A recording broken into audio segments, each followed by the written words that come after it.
In this video, I'm going to demonstrate how to draw circles, and as with the other shapes, the circle is very easy to draw and actually really similar to how polygons are drawn.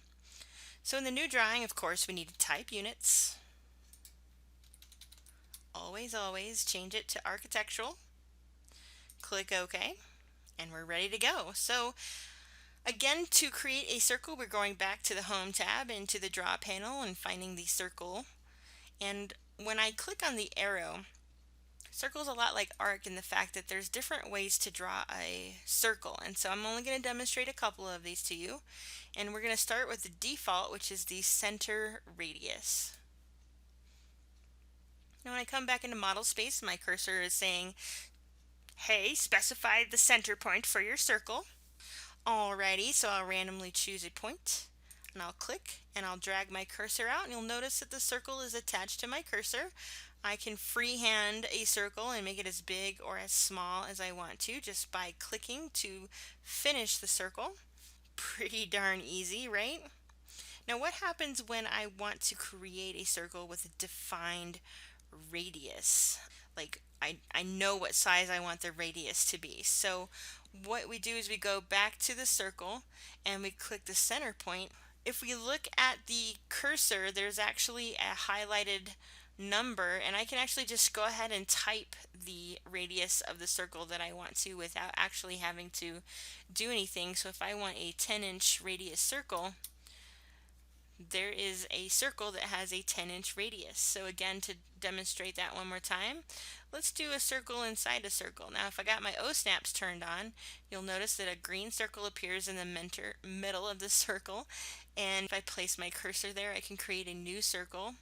So last time I chose 10, this time let's choose 5 for a radius. So 5, enter, and it automatically creates a circle with a radius of 5. Pretty easy, right? So go ahead and pause the video and practice drawing a few free-handed circles and practice drawing it with a radius that you input. I'm going to go ahead and erase these circles, and we'll move on to another type of circle, which is the center diameter circle, and it's very similar to radius except that it actually draws the diameter instead of the radius.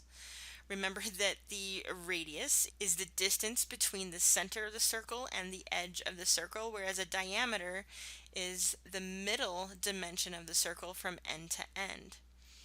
So what we're going to do next is show you how to draw a circle with a given diameter. So here is center diameter circle. I'm going to go ahead and click on that. It starts very much the same way as a center radius circle. When I click, however, notice that my cursor is outside of the circle, and if I type the diameter 10 inches, I can type 10 and hit enter, and AutoCAD has automatically created a circle with a 10-inch diameter. So one more time, let's do it in the middle again. Get my O snaps. I hover over the edge in order to see the green circle inside that helps me place the next circle on the edge of that. Now yes, I could freehand it, but usually when you work with a circle with a centered diameter chosen, you already know the diameter of the circle that you want. So let's do a 24-inch circle, and there it creates a 24-inch diameter circle. So go ahead, pause the video, practice drawing some diameter circles, and practice freehanding them as well as dimensioning them. The last circle I'm going to show you, I'm going to go ahead and delete these, is called the 2-point circle. And if we come up here, it's located on the next one down. Now the 2-point circle is a little different. We're not going to start on the center of the circle. We're actually going to start drawing the diameter on one side, and notice how my cursor attaches to the other side of the circle and I can draw it. So instead of starting in the center of the circle, I'm actually starting with this edge and moving to this edge. To demonstrate again, I click on that, and we're going to do the first click, and notice I can do it in whatever direction that I want to. And let's go to this one. I'll snap it right to the center of this circle, and we've created a circle. So it's just 2 points, 2 clicks. That's all you need to draw a 2-point circle.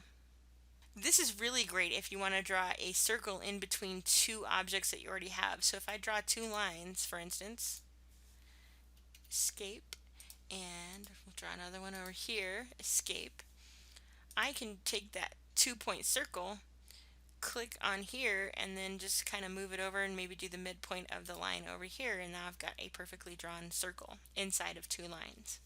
So again, pause the video, practice working with 2-point circles, get to know the behavior of them, practice it with other types of circles as well, and when you're ready, then you can move on in the video.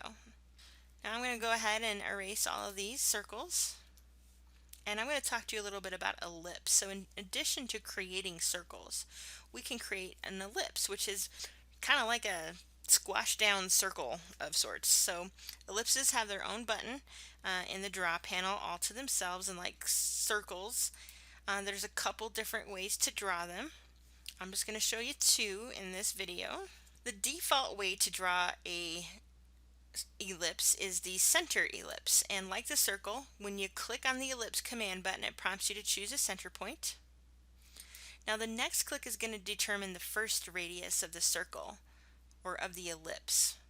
So I'll just freehand it and click here, and then notice what happens when I start moving my cursor. Suddenly we get that squash down circle look, right? And it really does behave kind of strange, and I don't really have a great way to say yes or no something's working. But notice that as I go outside of the elliptical shape, I kind of make it get really tall, and when I come inside of the ellipse, it gets a lot smaller. So to demonstrate that one more time, I'm going to grab the ellipse. It says, hey, specify the center of the ellipse. This time maybe what I want to do is I want to snap it to this corner of the ellipse right here. I'm going to hover my mouse over the center. I'm not going to click, but I'm going to use my O-snap tracking to find where that intersection is, and then I can draw a new ellipse. So let's draw one. We can do it dimensioned as well. So if we want to do 12 inches, 12 inches. And then if we want to dimension the second height of the ellipse, we can do that as well. Let's do 15 inches. Now obviously if it was 12 inches and 12 inches, it would be a perfect circle, and it's no longer an ellipse. So remember, an ellipse is a little squash looking, not quite a circle, but it's still oval in shape. Again, you can freehand it or you can type specific dimensions, but with ellipses, there's actually two radiuses you need to work with. And the first one determines how wide the ellipse is going to be, and the second one determines how high the ellipse will be. Go ahead, pause the video, practice drawing a few elliptical shapes, and really get the behavior down. Try to see how it works and see how you can work it. You can also manipulate it by clicking on the grips, and you can modify it that way. I'm going to go ahead and delete these two, and I'm going to show you the axis end. It's very similar to the 2-point circle, where instead of starting in the center, I'm starting at one end of the ellipse and I'm creating the other end of the ellipse, and as I pull my cursor in or as I pull it out, it's actually going to create a tall ellipse.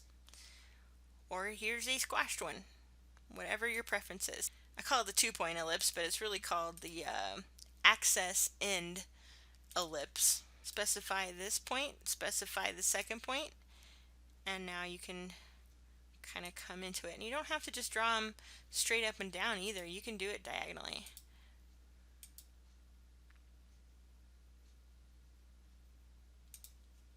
Take a little time to draw these as well. Experiment with the last type of ellipse and see how it behaves as well. I mean, they are all pretty simple, but it's good practice. It's always good to know what options you have for drawing shapes in CAD. So in this video, you learned how to draw circles and ellipses. You learned how to manipulate them as well as how to draw them with specific measurements in mind.